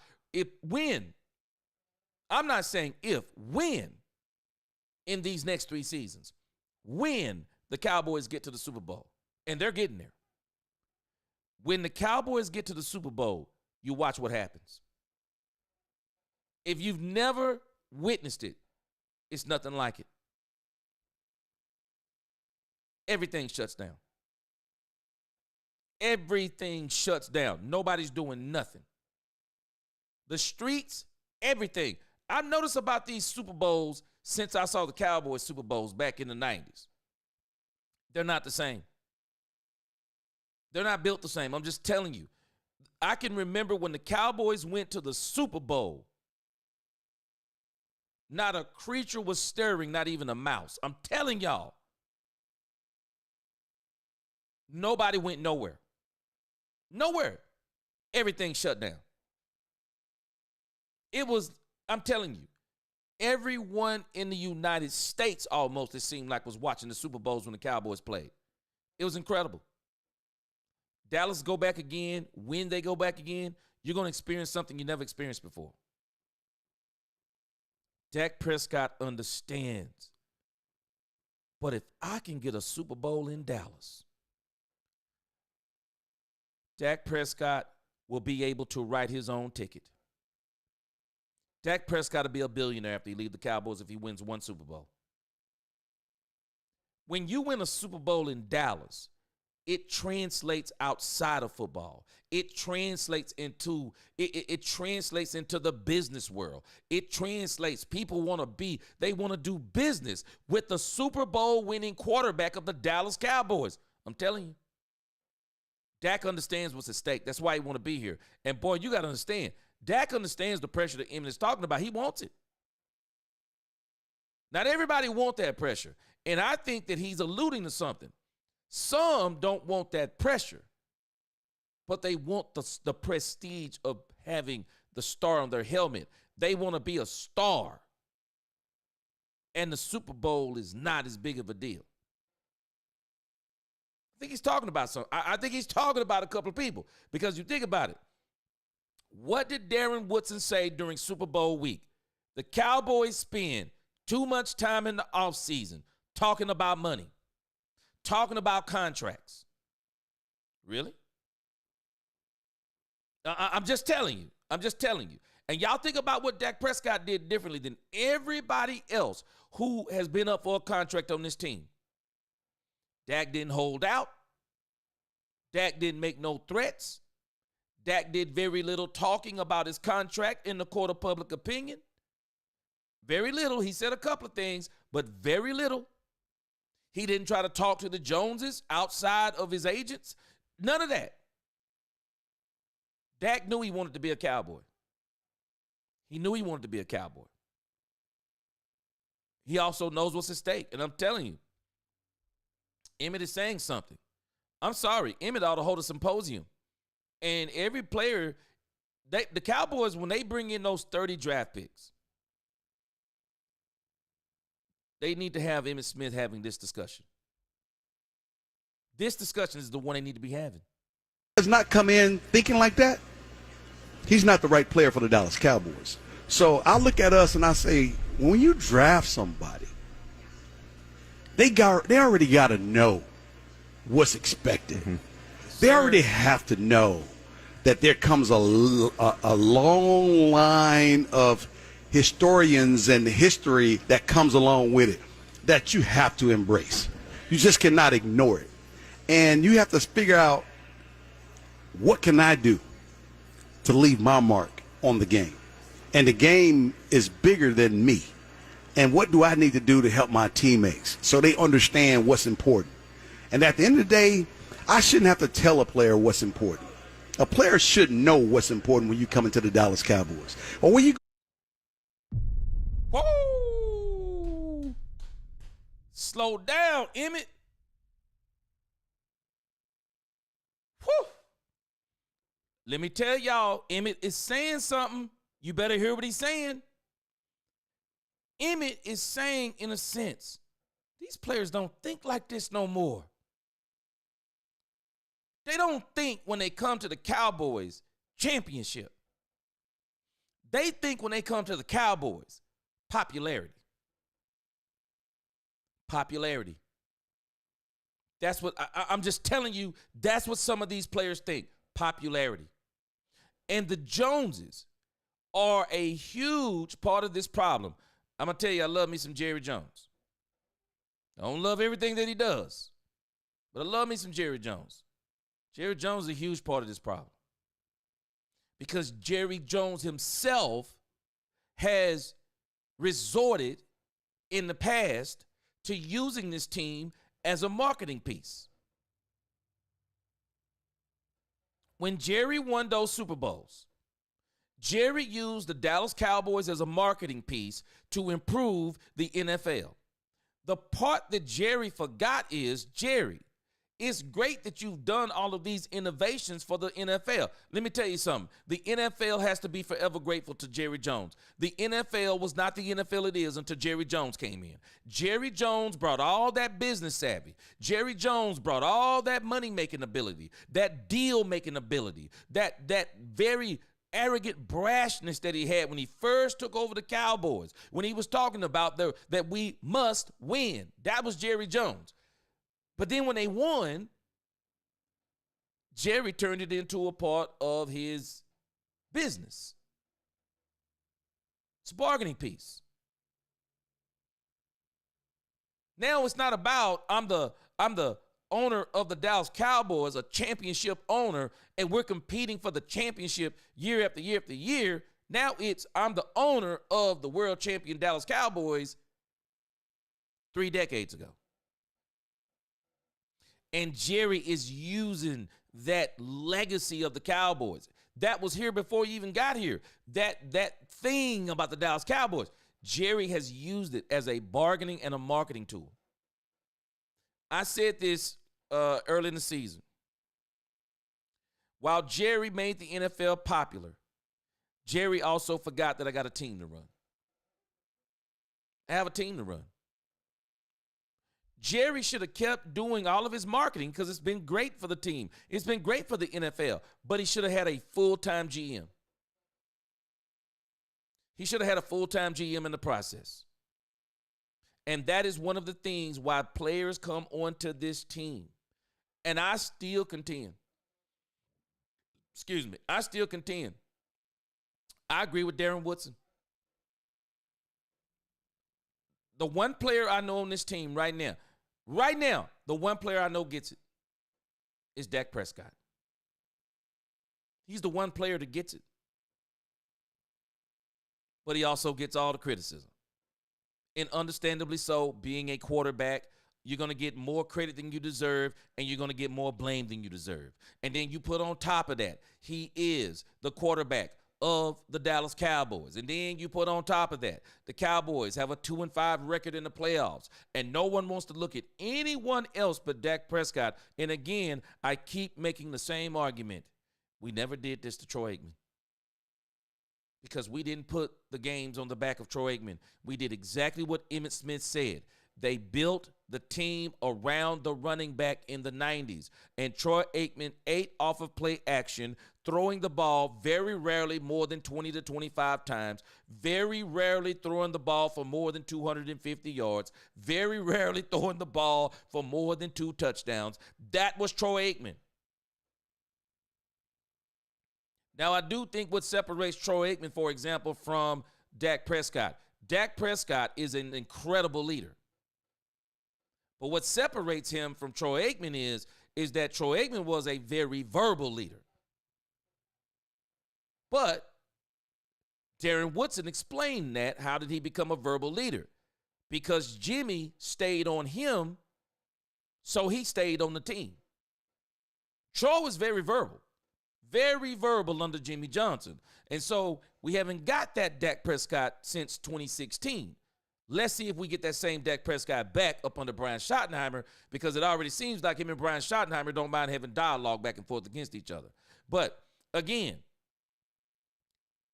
we got to stop this mentality of people coming to the Dallas Cowboys for popularity. And Jerry has done this also by allowing players on the end of their career.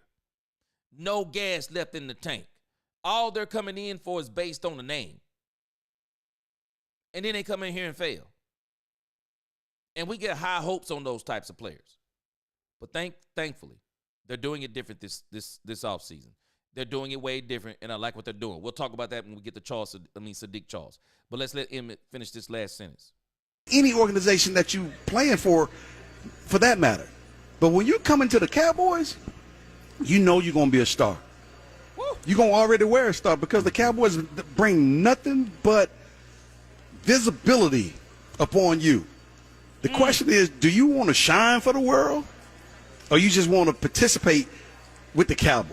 And I think a lot of guys just participate. They don't really want to make their mark on the game in the way that the game requires. And so. Woo! Whoa, wait. Who you think you're talking to? Who you think you're talking about? Because he's not talking about past players only. He's talking about present players too. I'm just telling you. Strange to me. People can talk bad about Dak Prescott all they want to. I can tell you this. There's one player I know working out. I know for a fact there is one player that is working out, and his name is Dak Prescott. He got Jalen Tolbert out there with him. Got Ferguson out there with him. Dak is out there trying to get in that work no matter who and where he can get it in. Dak is getting that work in. That boy Dak is getting that work in. Alex, appreciate that super chat.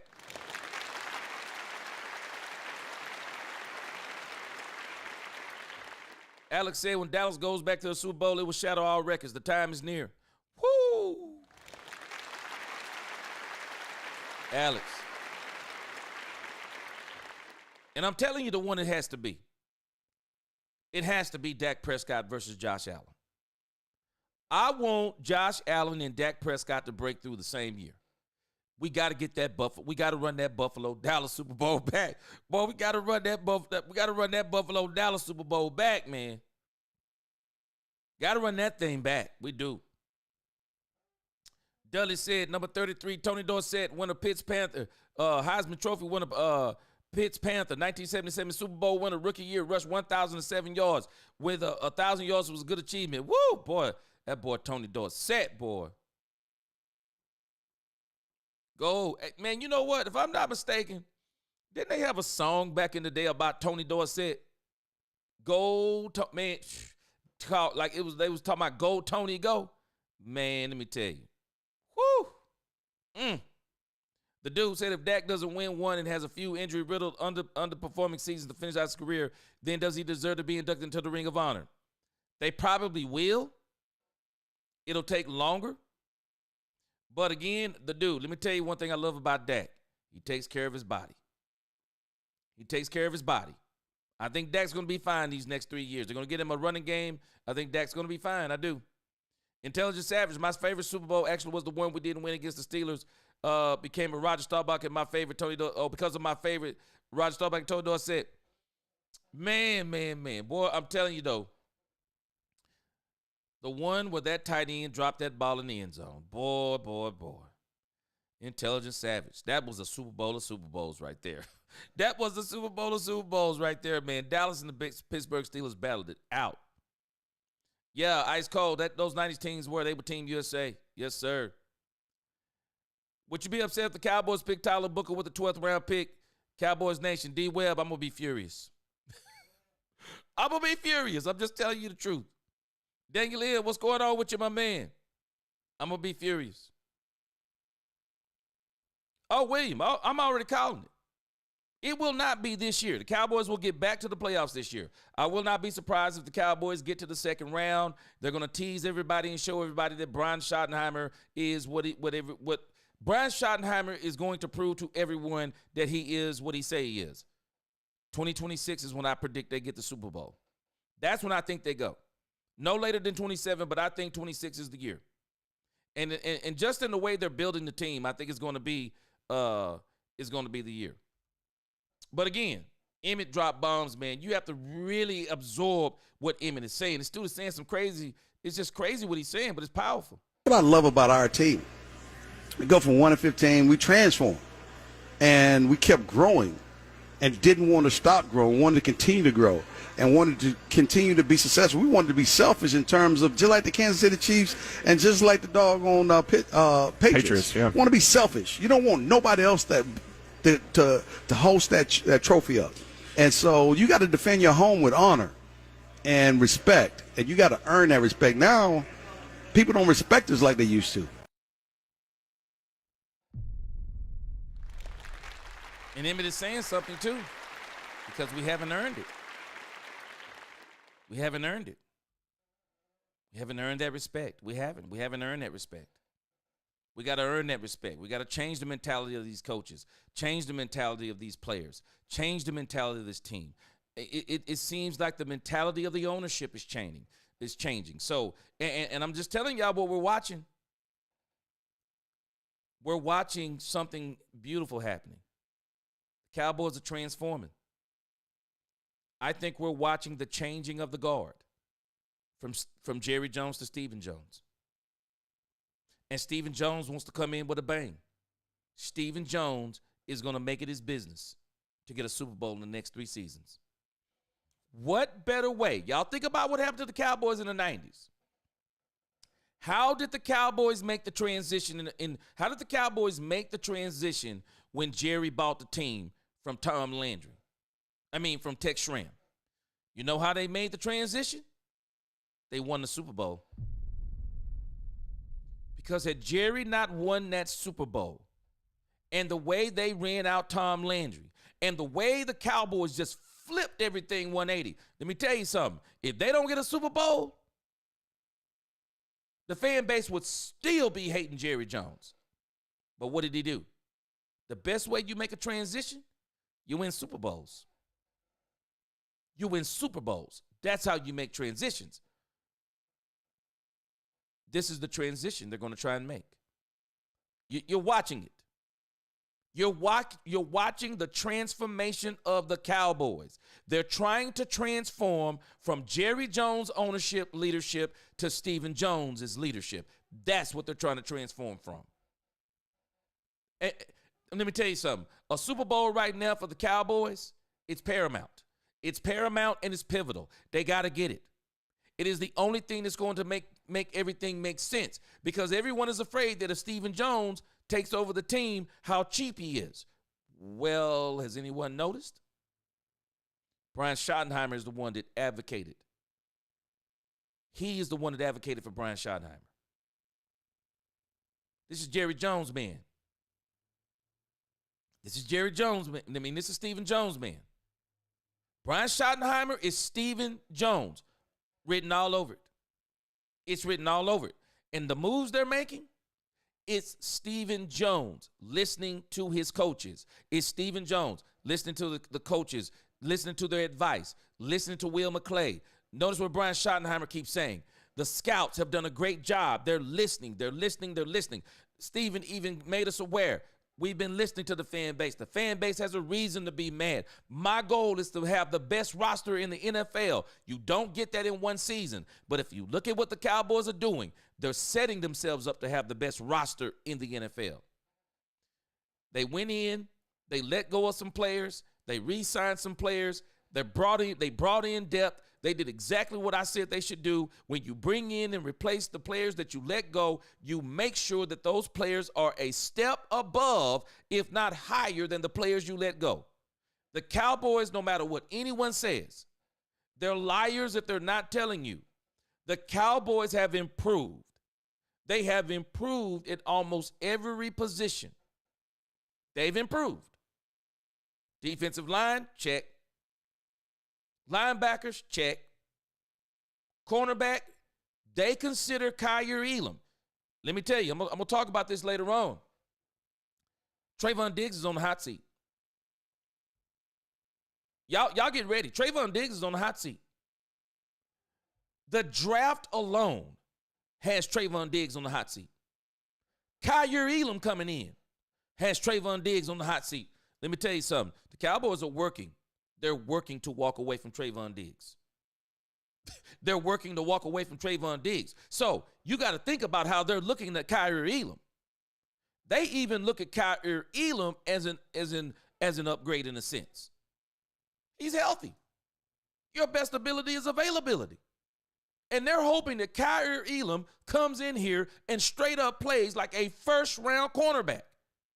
They're hoping he comes in here and tear it up so they can walk right away from Trayvon Diggs. And I would not be surprised Cowboys try to trade him.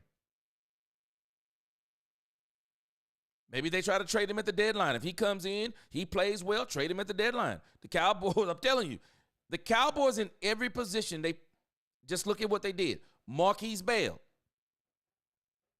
We're going to improve in safety before it's all said and done. They didn't pay Marquise Bell not to play. You look at what they're doing on the offensive line. They just brought in Sadiq Charles. They brought in depth on the offensive line. They're going to create competition in camp. They feel like, for the most part, they got their players on the offensive line. They're going to bring in some competition. Will Hernandez. I will not be surprised. Will Hernandez, once that knee gets back right, Will Hernandez will be in the Cowboys training camp at some point in this offseason. Just look at what the Cowboys are doing. They're transforming right before our eyes. They're transforming. We may not like everything they're doing. They're transforming. I'm telling you. Emmitt is right. You have to do it. Hey, William, I said the same thing. He should say this every first meeting. They ought to put all them guys in to talk and let them talk to him about this. All of Troy and Michael, all of them just show up. And Brian Schottenheimer talked about this. Man, I mentioned this before they even hired Brian Schottenheimer. I never understood why they didn't have some of the 90s Cowboys coming in to their locker room. Don't understand why they don't have some of the 70s Cowboys hanging around the stadium, coming into the locker rooms, hanging around the practices. Man, if it was me, if I was Jerry, I would be finding out what all these guys' practices, what their schedules look like. Hey, Darren, I know you up there, man. Hey, come on down on the field. I'd be paying these guys to come on the field for me. I would. Yes, sir. Intelligence said all true about Jerry Jones. Yeah. Straight up. The dude, he said, no, we haven't gotten free agents before this offseason because Jerry and Steven could never be bothered to think about signing any. We like our guys. And the dude, isn't it strange? Steven ain't saying that as much this year, is he? He's using new ways of saying it, but notice what they keep doing? Yeah, we like our guys, and we keep bringing in new ones. They're doing it different. They're doing it different.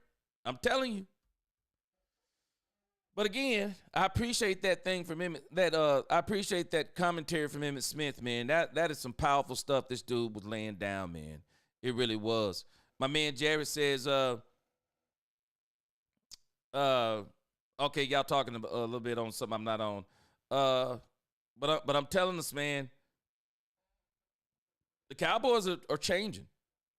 They're changing. Yeah, Barry Switzer took over for Jimmy. It went downhill. It's been downhill. Emmitt tore it up, then he Intelligent Savage. I'm telling you, man, you have to really, and I'm going to put the link, let me put the link to this down here, man, in case y'all want to share this with somebody. Shout out to the ticket for that interview. In case y'all want to share that with somebody. Boy, that thing right there needs analyzation, boy. That boy was killing it. Emmitt killed it in there, man. He did. He really did. Uh-oh. Katharina said, Angie, I'm running a fever and a sore throat. I guess it runs with being a teacher for early morning. Katharina, let me tell you something. I used to substitute teach when I went back to college in my late life, and I used to substitute teach to supplement some of my income. Stayed sick. Stayed sick, Katharina. Absolutely stayed sick. Yeah, it is. It's a part of being a teacher. I stayed sick, straight up. Hungry Heifer said, we see Mahomes stat pad in the Super Bowl, but we all know he looked like trash. Hey, if there's ever been a stat pad in Super Bowl, a stat pad in game, that was it. That was it. Katharina, get you some honey and lemons. Get the drinking. And get you some, what's it called? Ginger. Yeah, ginger, lemon, and honey. You'll be good in a day or two. Jared says, help me understand, how can Dak fold in big games when he falls behind, yet also he be a stat pattern in late in games? Folding means you stop trying altogether. Exactly. Yeah. And, the thing is, people don't understand, Jared. They all pad stats. They all do. Not on purpose, but they all do. Dak Prescott set out the fourth quarter of 4 games last year. There are teams that literally leave their quarterbacks in, and they're stomping teams. And they'll just let their players just rack up stats. Just like you think about, I said it last year. I said it during the 2024 season. I said Dan Campbell was going to regret what he was trying to do to the Dallas Cowboys. Dan Campbell was so upset about the Cowboy loss the previous season when he got caught trying to cheat, trying to mask a substitution. He tried to just nail it in the coffin on the Cowboys. And that's when the injuries really began. He lost Hutchinson on a broke leg and didn't even have to have him in the game. The Cowboys were already done. They all pad stats. They all do. They'll leave defensive linemen in when the game. They'll have a team they'll have a defense that's absolutely eating on an offense. They can't score. They can't do anything. What do? They leave the starters in and let them get 3 or 4 sacks in that game. People don't realize when you start talking about Micah Parsons, even Nick Bosa, or Myles Garrett, you can look at certain games and you will look at those games and go, man, those offenses didn't have a chance. There was no reason for them to even be in the game. Yeah, it is. To get stats. To get stats. Because at the end of the day, they all, at certain points in times, they're all padding stats or they're trying to get stats. Why? There are incentives in their contract. You use those stats when you sit down and start talking about contracts, extensions. When you get to the end of the season, a lot of times people lose context on how people got certain stats. They're all doing it. And that's the part we don't understand. They're all doing it. They're all absolutely doing it. And they don't always do it on purpose. It's a part of the game. It is. It's just a part of the game. All right, so I got to get out of here at about 5:30-ish, so I'll probably go to about 5:35-ish, somewhere in there. Let's go to our next topic. Yes! Here we go! Let's get to the Breece Hall madness. Let's get to the Breece Hall madness. I'm sorry, guys. I cannot deal with the Breece Hall talk. And for each person who likes Breece Hall, you can have your own opinion. This is not a knock on anybody that wants Breece Hall. Some of y'all might think this Breece Hall thing. Look at this. Over here on Athlon Sports, Dallas Cowboy fans all saying the same thing about trade rumors for running back. The New York Jets could trade their star running back to the Dallas Cowboys. No. I'm not the GM of the team, but if I can be the GM of the team for a day, I don't want Breece Hall. Somebody got to explain this to me. Why would the Cowboys want Breece Hall? Why? What do you want Breece Hall for? Let me read this. It says, according to ESPN's Rich Cimini, Glenn may approach the running back room for the Jets in a similar fashion, which has led to speculation that the team may trade their lead back Breece Hall. Now, it looks like they have, of course, Aaron Glenn is the new coach, and they're saying that Aaron Glenn may want to do some different things. Okay, fine. Brian Schottenheimer is the new coach of the Cowboys. And we know last year, as it says, the Cowboys did a running back by committee to mediocre results.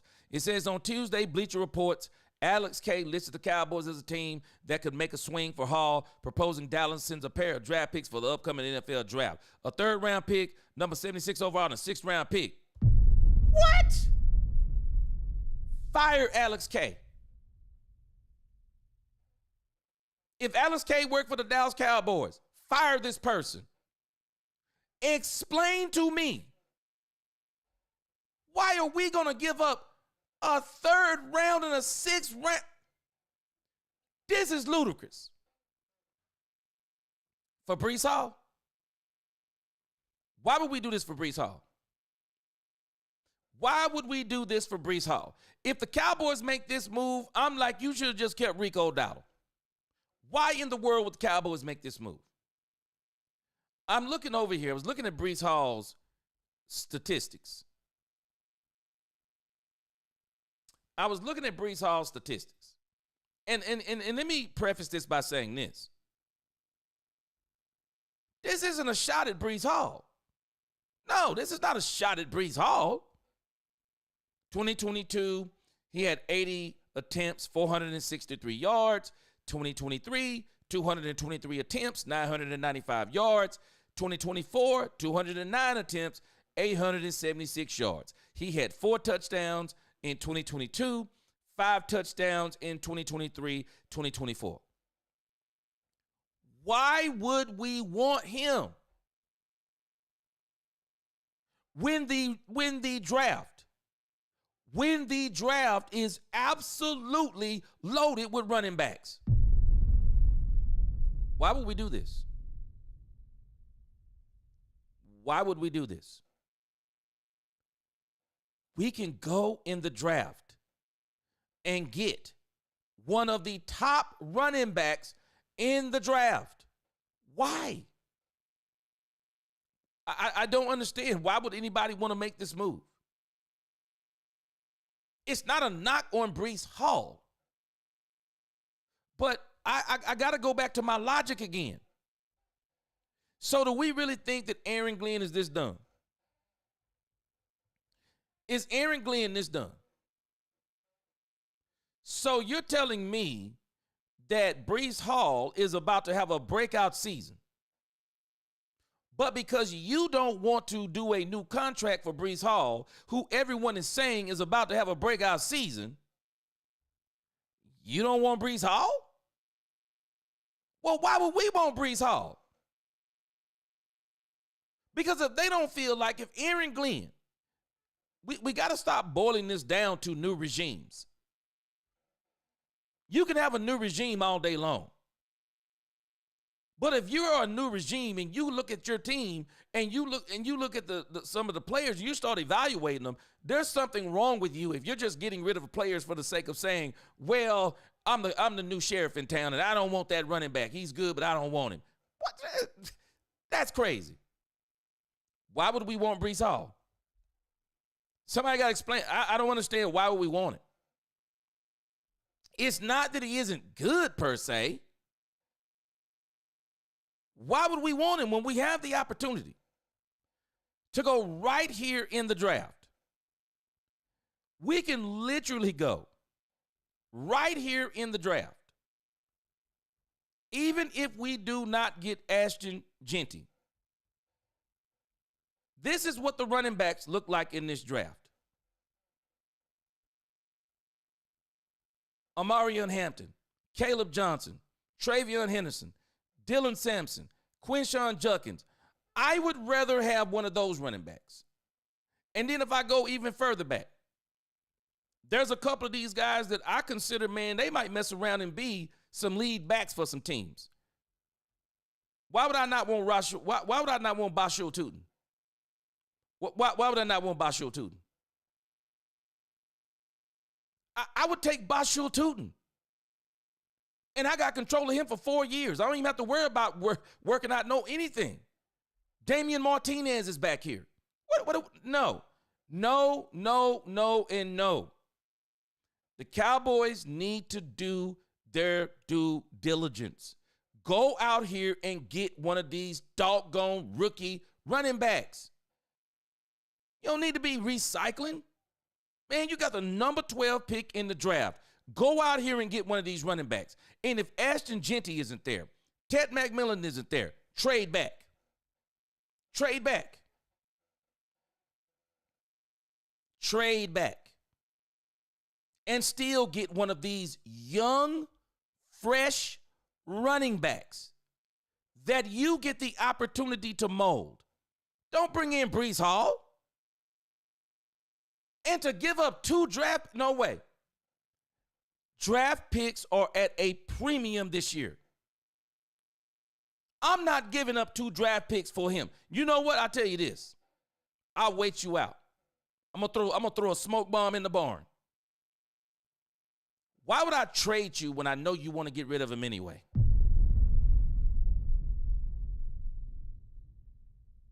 Y'all do know that when you want to do the trade, you don't get to lay down the terms. You don't actually get to lay down the terms. You can put those terms out there, but no one has to answer those terms. This person is dreaming. No, Cowboys, no.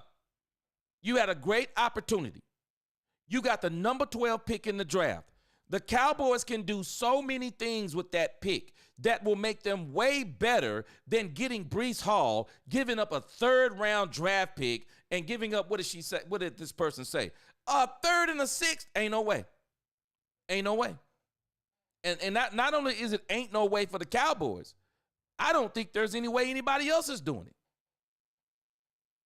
I don't think there's any way no one else is doing it. Why would no one else do it? Common sense. The draft is loaded. It's loaded. What do we think the Jets going to do? What do we think the Jets are going to do if they trade Breece Hall? What do we think they're going to do? The only way they would even be looking at trading Breece Hall because they're looking at the draft. They're even saying the running back class is deep. Who gives up their lead back if their lead back is really that good? Who? Name me that team. Fire that GM. Fire that GM. No, I'm not doing it. The Cowboys, no. Leave this thing with Breece Hall alone. Not a knock on Breece Hall, but you don't give up a 3rd and a 6th for Breece Hall when you know the Jets don't. If the Jets don't want him, throw smoke in the barn. Smoke him out. Make them cut him. But you don't be the ones that go out there foolishly giving up a 3rd and a 6th. We already don't have a 4th. We're going to give up a 3rd and a 6th? No way. The Cowboys in any other year, if the Cowboys were drafting 25 and up, okay, it's probably not as big of a deal. You're drafting 12? You get the draft 12 for 3 straight rounds. You've got the opportunity. The Cowboys have an opportunity they have not had. And this is one of the main reasons why Brian Schottenheimer is saying that number 12 pick has got to be a difference maker. It's not only the number 12 pick. You're not going to get this high. If everything goes according to plan, the Cowboys will not get this high again. So you're telling me you're going to be able to draft at number 12? You're going to be able to draft at number 44? You're going to be able to draft at number 76? The Cowboys literally have 3 opportunities in a row to get top 10 players. In the first 2 rounds, they're going to have an opportunity to get top 5 players. By the 3rd round, they'll be able to get a top 10 player. And what do I mean by this? They'll be able to get a top 5 player in each position in the first 2 rounds. They'll be able to get a top 5 player. They'll be able to get a top 5 wide receiver at number 1. They'll be able to get a top 5 running back at number 2. And then at number 3, they will be able to get a top 10, fill in the blank. The Cowboys will probably be able to get a top 10, no less than a top 15 defensive tackle, edge rusher, cornerback, offensive lineman even. No, do not do anything with those top 3 draft picks. Stay the course. Stay the course. The only thing the Cowboys really need to be thinking about is, can we get back in the 4th? The Cowboys have an opportunity to get 3 top 100 players in this draft. You don't give that up for Breece Hall or no one else.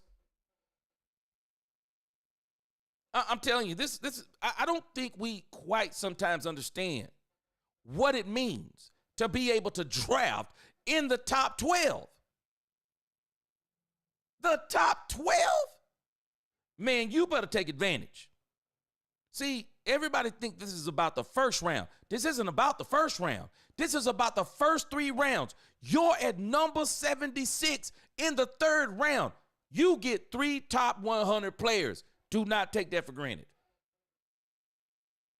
Do not take that for granted. 3 top 100 players. Unheard of for the Cowboys. In the last few years, unheard of. Don't you let it go. Do not let that go. No, you can get your running back in this draft. I want the Cowboys to just stay the course. Stay the course. Don't listen to anybody as it applies to all this running. No, stay the doggone course. Cowboys have an opportunity the Cowboys have an opportunity. I'm telling you, they're not going to get again in a while. I'm serious. They're not going to get again in a while. They're not. They're not going to get again. Alex said, no Breece Hall. No Breece Hall. Intelligence says, list the Cowboys on any trade talk always gets unneeded noise. I like Hall, but the draft has what we need now. Exactly, Intelligent. Exactly. Straight up facts. Ice cold. Jerry Jones too cheap, but his ego won't let him hire a GM. Steven might, though, when it's his time. It's about to be his time. Katharina says exactly, G, 100%. I'm telling you. Jay Snipe, what up? He says Sanders was just a 10-plus TD running back. Still, he went to the Panthers. He says that Sanders could already be y'all's running back 1. He ain't good enough. And Jay Snipes, that's not a shot at him. He's not good enough. When you get the number 12 pick, you are not going to get the opportunity again to get 3 top 100 players, and especially on the offensive side of the ball. Get you a young, fresh running back. Get you a young, fresh running back. No need in dealing with Breece Hall and all this stuff. No, it's no point. Hungry said he's a very good runner. He probably is. Not good enough. Not when you have the opportunity to go in the draft and get one of these young, fresh running backs. No, go in the draft. Go in the draft. Don't give up no draft capital. Jerry already said draft capital is at a premium. Angie said, I hate the Giants more than the Eagles. They have broccoli. They have broccoli. Man, if Sanders was our running back 1, I'd be furious.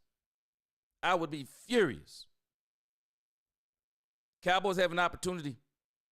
I would take these running backs in the draft over Breece Hall. I really would. I really would, all day long. Now, the one place where he would solve an issue is, you get Breece Hall. That would be more. But the trade proposal is the problem. You don't give up a 3rd round draft pick for Breece Hall. I'm sorry, you just don't do it. You don't give up a 3rd. I'd rather have Bashul Tootin if that's the case. I'd rather have Bashul Tootin. I'd rather have Damian Martinez than Breece Hall. I just can't. If it's about a 3rd round running back, there are other 3rd round running backs I would take a chance on more than him. I mean, doggone it, man. Bashul Tootin is a sub 440 running back, and he carries a load. He's not some small dude running a sub 440. This dude, Bashul Tootin, is a big dude. This dude, Bashul Tootin, is a big dude, man. Bashul Tootin.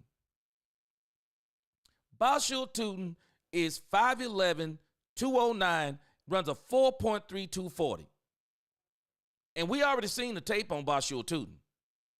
Nah, I'm telling you, I would even take Damian Martinez. I'd take Damian Martinez over Breece Hall. I would. I'd go back there and I'd trade back. If that's the case, I'll trade back. I'll trade back, get me an additional third, and get Damian Martinez in the third. Why would I get Breece Hall, lose a third, lose a sixth, when I can trade back and get a third? I bet you the Cowboys can get a third. Cowboys trade that first-round draft pick. The Cowboys will either get another number 2 and could possibly get another number 2 and a number 4. Or what if they got 2 number 4s? What if they got 2 number 3s? Bryce Hall? Nah. Ain't no way. It don't even make mathematical sense. It don't even make dollars. It don't. And again, it don't mean that he's not a good back. The opportunity that you're going to have, a running back in the draft, if you trade back and get one in the third round, would still be more cap friendly than Breece Hall. And then you got to deal with his 5th-year option. You got to start dealing with his contract immediately. Nope, don't do it. Don't do it. Do not do that. It doesn't make logical sense. And I'm sure, I'm pretty much sure. I hadn't talked to Jerry Jones today, but I'm pretty sure they're not going to do that. Because why would I give up a 3rd and a 6th? No. You want to get rid of him. You want to give him to us for a 6th? Now, Breece Hall would be better than anybody you're going to get in the 6th. But the 3rd, I'm going to be able to get a running back in the 3rd that I will be able to get for what? 4 years? And tags? And probably get him on a $2 million a year deal, if not less? No way. No. I'm not giving up a 3rd-round draft pick for Breece Hall. No, let somebody else do it. I wouldn't do it. Ice Cold said he wants Hampton. And there have been some people that saying the Cowboys are going to get Hampton.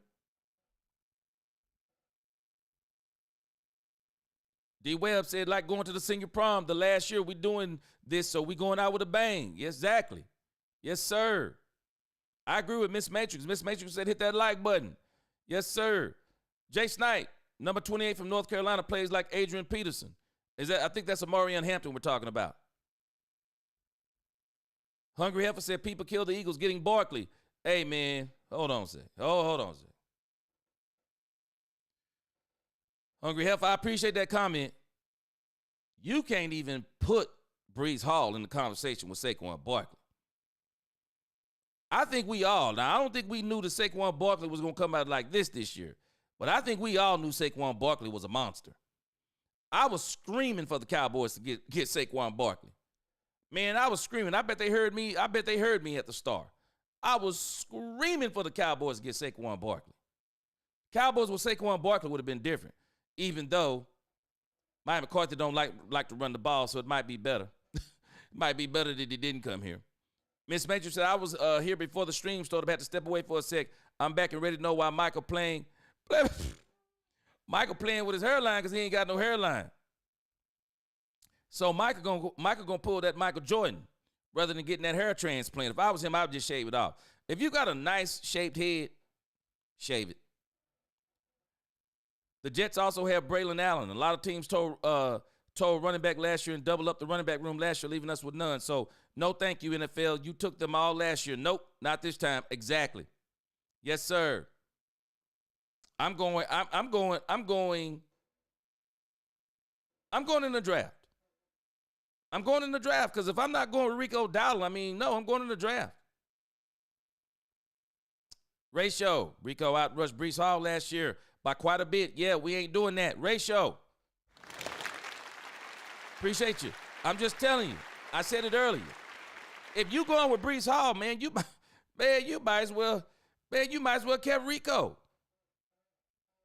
Neo, not from the Matrix. What's going on? He said, if Dallas goes running back, wide receiver 1 and 2, my draft is complete.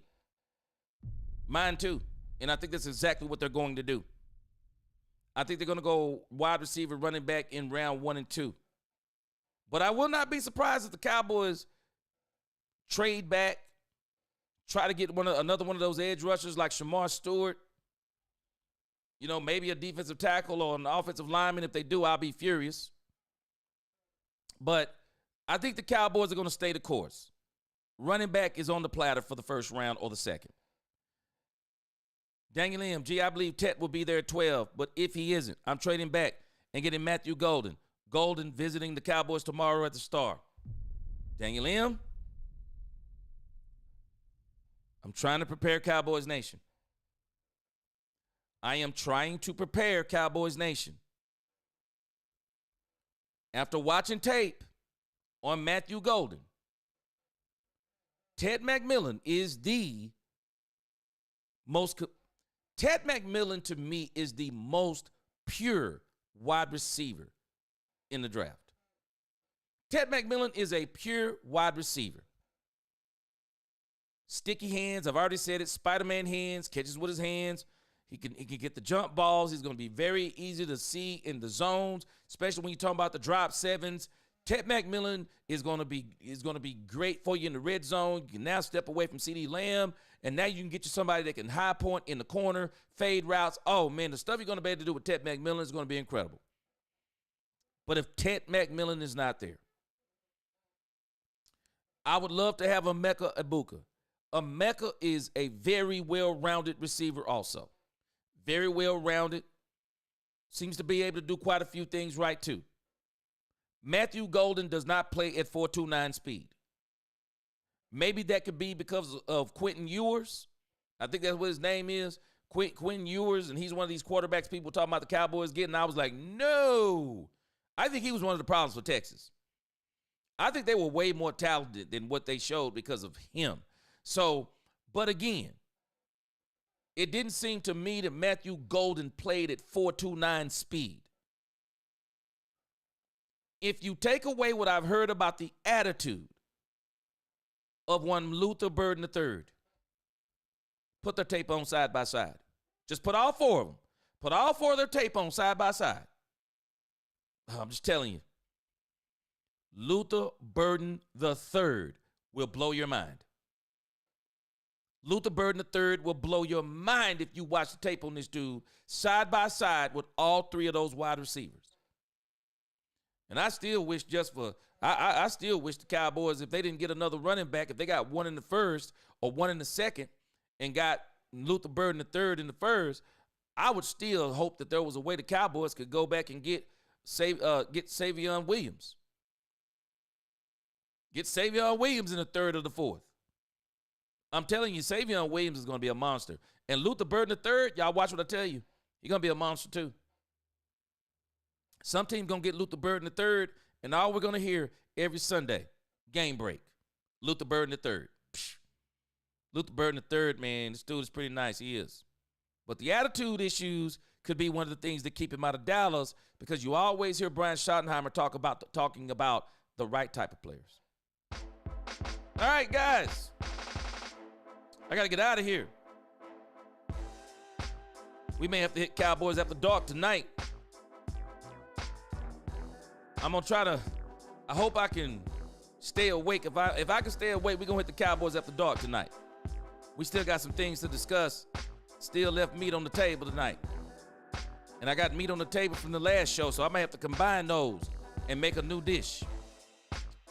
But again, man, I'm telling you, with all this being said, I love the direction the Cowboys are going in.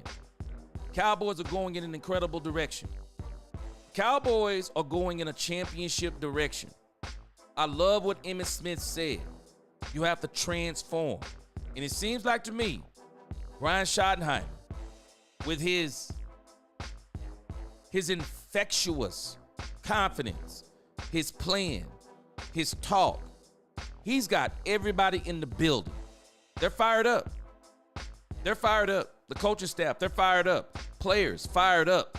Man, the front office, fired up. I mean, Cowboys on the way. But again, I appreciate y'all, man. I appreciate y'all rocking with me.